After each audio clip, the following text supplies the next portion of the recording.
can it be? Tá, meu, a animação tá tudo na mão. Tá tudo na mão. Se você gosta, cara. Our own history. Let's take this road. Oh, this winding, winding road. Então, se você não tiver paixão e não tiver disposto a gastar muito tempo da sua vida fazendo isso, não vai acontecer.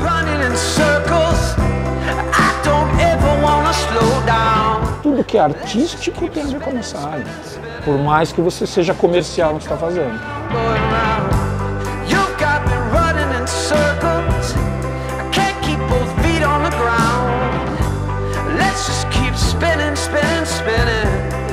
Just keep going round, going round.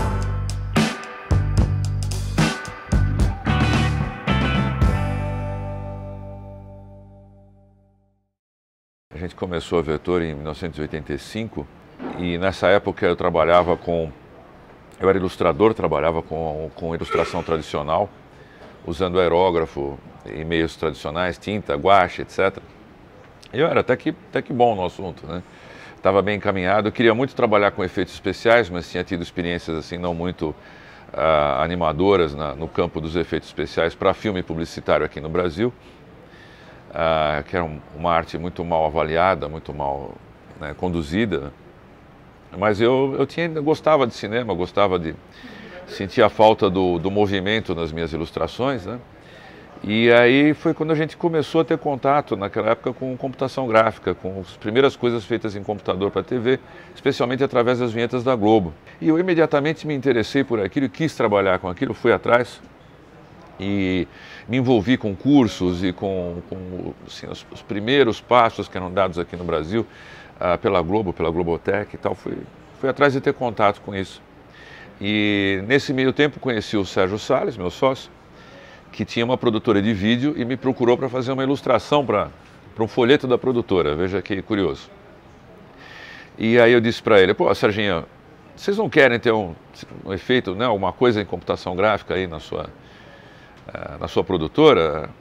Tá saindo um computador novo lá nos Estados Unidos, né? Era um microcomputador chamado Amiga, que tinha uma capacidade gráfica inusitada para a época, né? Porque o pessoal naquele tempo ou tinha grandes computadores, como o VAX, PDP-11, que era usado lá pela Globo, que era coisa na casa de $100 mil para cima, ou trabalhava com o Apple II, que era um computador mais na casa dos $1.000, e que fazia animações muito precárias. Então coincidiu com o lançamento dessa nova máquina, que permitia o uso, imagine, de 32 cores simultâneas na tela. E eu falei, olha, Serginho, está saindo essa máquina aqui, vamos comprar, né, para a sua produtora, eu vou trabalhar lá, né, que eu tô mexendo com isso. Aí ele falou, vou pensar no assunto. E ele, como bom empresário, né, foi lá e falou assim, olha, é o seguinte, eu vou sair da produtora, vou vender minha parte, com essa grana eu vou comprar o computador e a gente vai montar uma empresa só disso. E foi aí que nasceu a Vetor.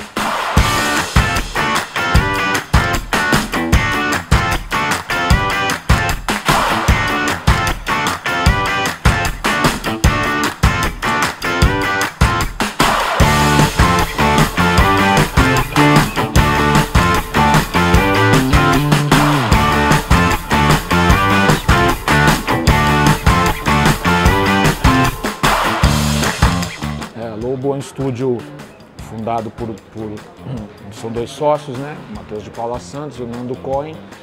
O Nando Cohen é meu contemporâneo de faculdade, então o cara que fez arquitetura, né? Por uma circunstância de um evento que ia ter. O Nando Cohen conheceu o Rudy Bon, que é um cara que simplesmente veio com o Hans Donner para o Brasil. Enfim, esse cara foi nosso padrinho. É o cara que ensinou a gente a animação básica mesmo, a animação.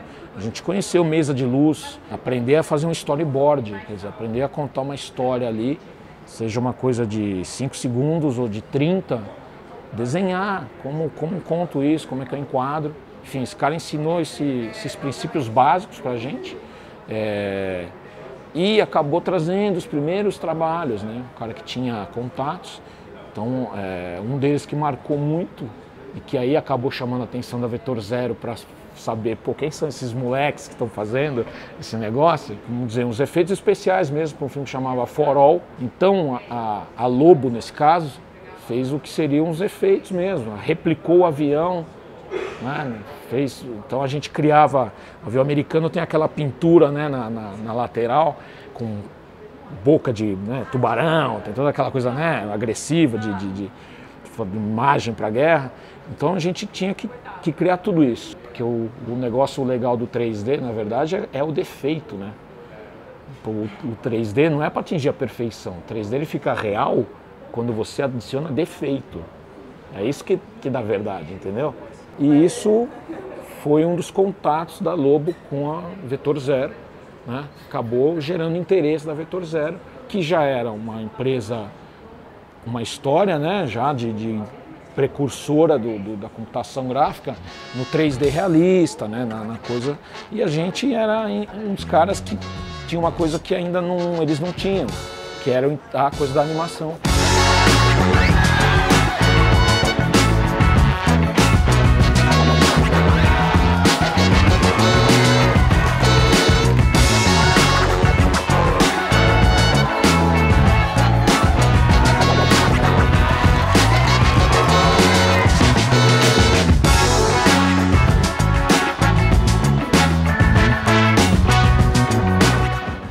Estudar, não tem muito segredo e assim, não se inventa a roda, as coisas são as mesmas desde sempre. Qualquer um que aqui, né, quando assistir aqui, se já tiver algum contato, provavelmente já ouviu falar dos 12 princípios da animação. Não tem segredo, são os princípios que se usam são os mesmos, seja para um personagem ou para uma coisa abstrata, né, como a gente trata mais o motion design, entendeu? Então vai estudar, procure, estude. E hoje não tem como também, não tem outra coisa, né? Como eu falei, eu comecei lá na década de 90, princípio de tudo, desde a internet até tudo, até você ter um computador legal para fazer as coisas. Então eu, por exemplo, o software After Effects, que é, né, não é o mais, né, feijão com arroz, que todo mundo vai usar para tudo, né? Ele é muito diverso. Eu aprendi com um CD-ROM manual, né? Então quando eu vim lá, você tinha que pegar o CD, estudar e tal. Hoje você vai no YouTube, você tem vários, né, sites pagos ou não, que se você quiser você faz um curso virtual, se você não vai fazer uma escola. Ou simplesmente é isso, você vai no YouTube e você acha o que você quiser. Tem um monte de gente ensinando de graça as coisas.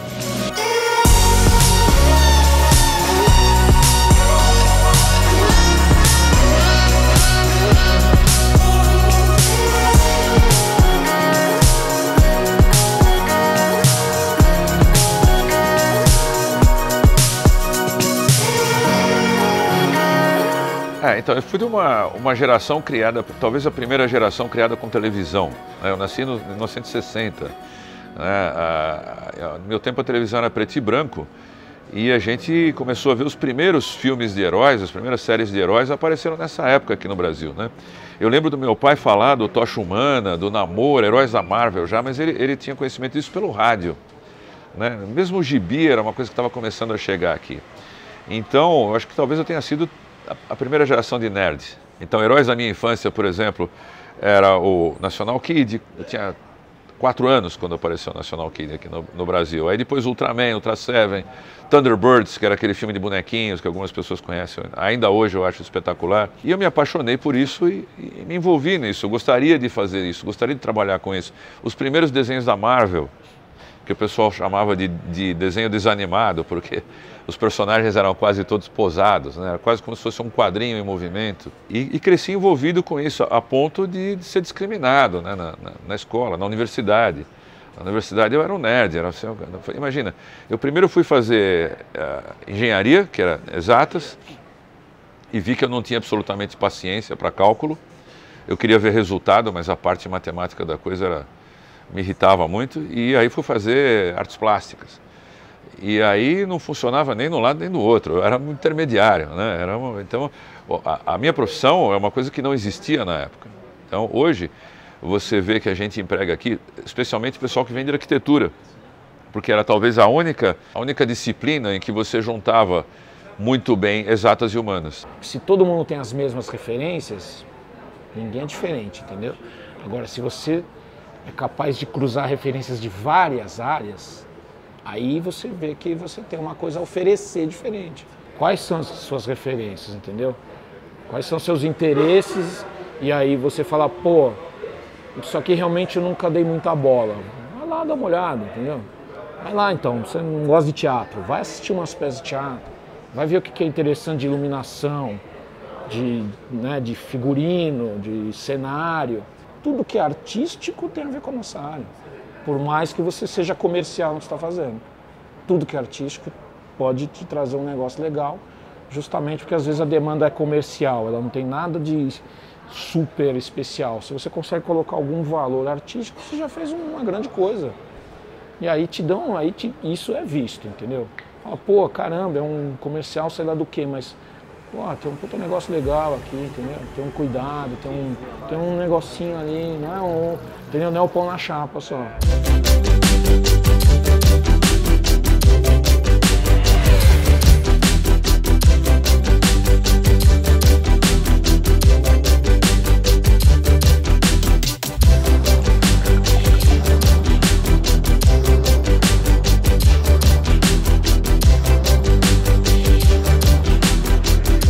Primeiro tem que ter paciência, né? Se for para publicidade tem que ter muita paciência. Mas assim, eu acho que para ser diretor de animação, então, se você não tem realmente a expertise de ser um animador, você tem que entender do processo. É entender até de atuação mesmo, né? E outra coisa é storytelling, né?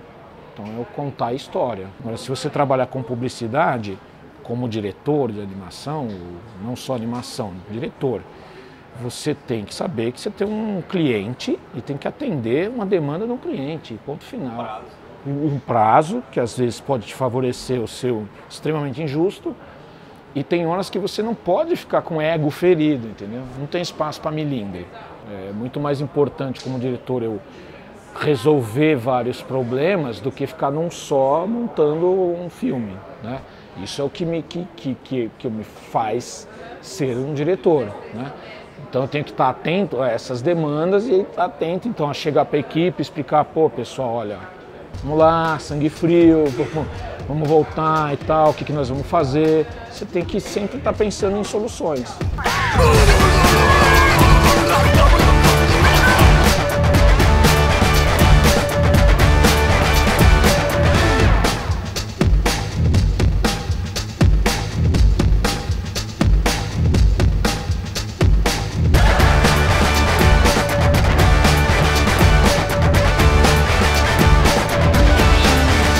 Olha, pode parecer um tanto óbvio, mas eu diria que você precisa ter paixão.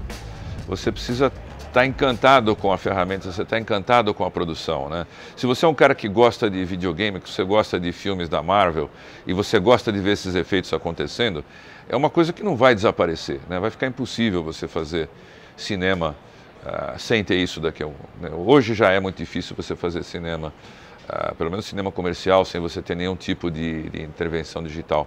Mas é um processo árduo, é difícil e hoje você tem muita gente boa, muita gente, você tem uns talentos inacreditáveis, você tem uns Leonardo da Vinci reencarnados. Para você se colocar nesse mercado, você tem que estar a par com essa excelência.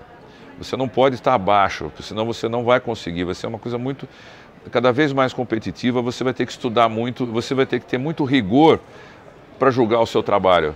E você tem que perceber que seu trabalho é ruim, que o seu trabalho não começa bom, por mais talento que você tenha. Vai ser necessário cada vez mais estudo de arte tradicional, estudo de anatomia para quem quiser ser modelador, mesmo para quem vai querer fazer um rigging, você vai ter que saber anatomia para você saber onde é que o cotovelo dobra. É um processo complexo, é difícil de fazer. Então eu recomendo, é uma vida intensa, de muito trabalho, de horas perdidas, de madrugadas, de fim de semana, dificuldade para encontrar namorada, dificuldade para ficar com a família, mas que é compensadora.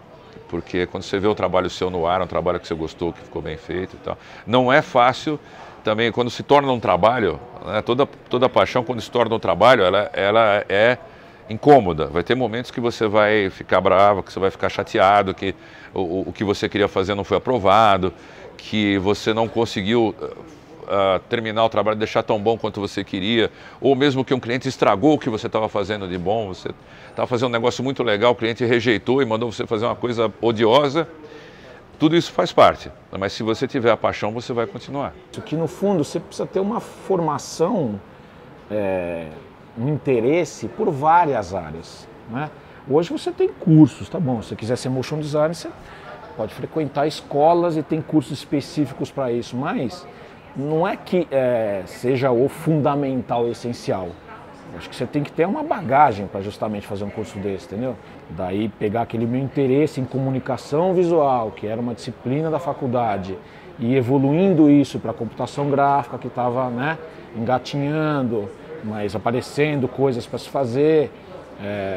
Eu consegui trazer isso para o que eu vivo hoje em dia. Ter essas várias referências que são legais para você sacar uma solução. Eu gosto de cenografia, por exemplo, no teatro. E aí 90% do tempo aqui, a gente, de certa forma, está criando mundos virtuais, entendeu? Tem muitas pessoas, não sou só eu, tem outras pessoas aqui nessa produtora, que é uma produtora enorme, no caso, Vetor Zero, pegando um exemplo, né, concreto da minha vivência. Você tem muitas pessoas que são isso, são arquitetas, são pessoas de outras áreas e que só mudou o foco de conhecimento para a execução de filmes. Acho que isso é muito legal. Eu diariamente convivo com pessoas que eu sei que têm um perfil, às vezes, multidisciplinar, ou muitas vezes são especialistas naquilo, porque também aí o treinando 3D, ele exige muita especialização.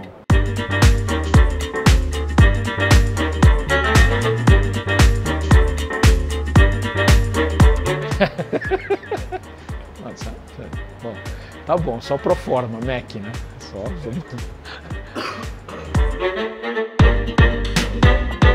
Para descansar, né? A ideia é descansar, mas descansar estudando, né? Descansar sempre absorvendo.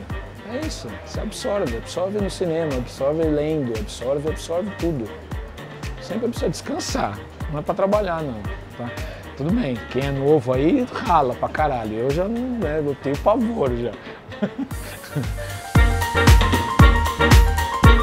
Eu gosto pra caralho. Pô, limonada pra mim vai até um queijinho mesmo, um queijinho cortado. Um queijinho cortado.